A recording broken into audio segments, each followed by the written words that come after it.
Hey guys, here's a quick overview of the my 2013 Hobie Mirage Pro Angler 14.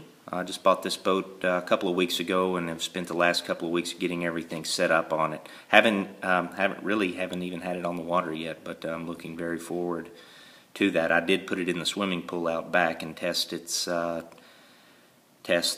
how easy it was to stand in it and everything like that, and where my reach points were, and it's pretty impressive actually, the stability of this thing.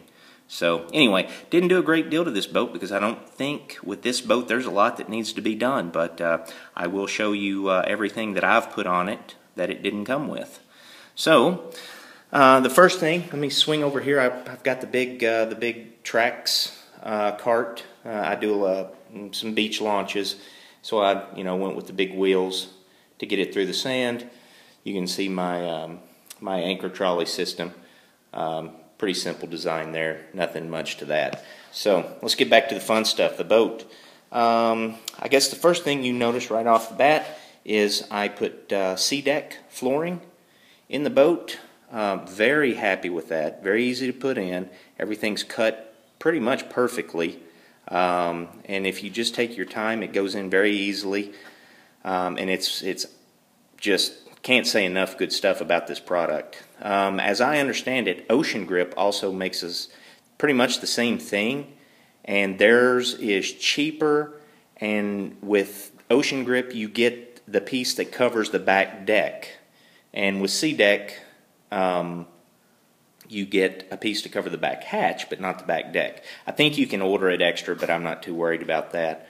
I can't speak to Ocean Grip, the quality or anything, but I can tell you that C-deck is an absolutely awesome product. Highly recommend it. As you can see, I installed a clip for, that's where the paddle, the Mirage Drive leash will clip on. I put the Hobie, the standard Hobie anchor trolley on the boat. You'll notice that I have the 8-foot Yak Attack parking pole, and I went back and forth for a long time about how I was going to mount this thing, where it was going to ride. I don't know how much I'm going to use it. I want it with me, but I want it out of the way when I'm not using it, and I don't want it to be in the way of anything else. So what I settled on, and this is the first prototype. Now that it's on and mounted, I can see some things that I wish I would have done differently, but at any rate, it's as you can see, I machined two pieces of stainless steel, rounded all the corners so that I didn't get any nasty scratches or anything like that. Pretty simple. Two just 90-degree bends. Those are mounted to the rail, to the handrail, with pipe bolts, and then to the stainless, all the hardware stainless, by the way, and then to the stainless steel L brackets, I've got the Yak Attack parking pole clips mounted. It's rock solid. It's not going anywhere, and it's out of the way. I can still reach under and get to my anchor trolley. Won't be in the way of the rods. It shouldn't affect anything. It won't be in the way of the steering. And by the way, I went ahead and spent $10 and put dual steering. As you can see, I bought an extra little steering knob, so I have a steering knob on both sides. But that was the hardest decision for me, what to do with this parking pole, and that's what I did. I might change this in the future, I might not. We'll see how it works. I know that it's not going anywhere. Let's see. Other than that, on the back, I put I've got the Visicarbon, the Yak Attack Visicarbon Pro, and I just mounted that. That you can easily take that off and on. You guys know what that is. Great product, though. Recommend it. I'll use it every time I go out, even if I don't turn the light on, just to give me some more visibility on the flats. We get a lot of flats boats ripping up and down here in southern Florida, and I'd just as soon not get run over. The only other thing here in the cockpit, I went with the These are the Yak Attack. I believe these are the 4-inch, maybe the 6-inch, not sure. The rails, the mounting rails, and I had ordered the plastic originally. I installed the first one and over-torqued one of the nuts, and the plastic cracked, and I was not at all happy about that, so I reordered. These are the machined aluminum, and in addition to these, putting these on both sides, I went with the machined aluminum bottom pieces. I don't know how well you can see that, but they come with lock washers, and you can just go straight through the mounting board and put the lock nuts underneath on the screws. But I opted for the aluminum piece that goes underneath, and it's threaded, and it's makes it more secure. Not that the other way would have been, insufficient. It's just, better safe than sorry, I guess.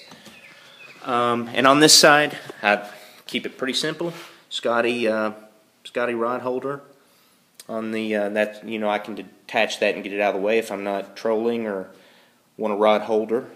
Everything will be nice and out of the way. As far as electronics, I went with the Lowrance Elite 5 HDI, and that's on the heavy-duty ram mount. And I have a Yak Attack tether that I'll put my line snips or something that I use a lot on. Now, as far as mounting the electronics, the bigger units have 3 cables. They have a transducer cable and 2 data cables. Some guys are just running all 3 cables through the supplied through hull.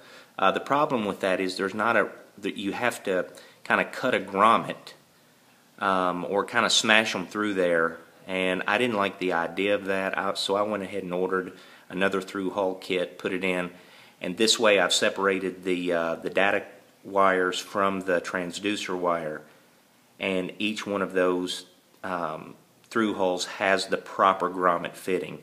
So I felt like that was a cleaner, more watertight way of doing it without without just filling the hole full of goop. That way, if I ever need to take that off or take anything out, that shouldn't be an issue whatsoever doing it that way.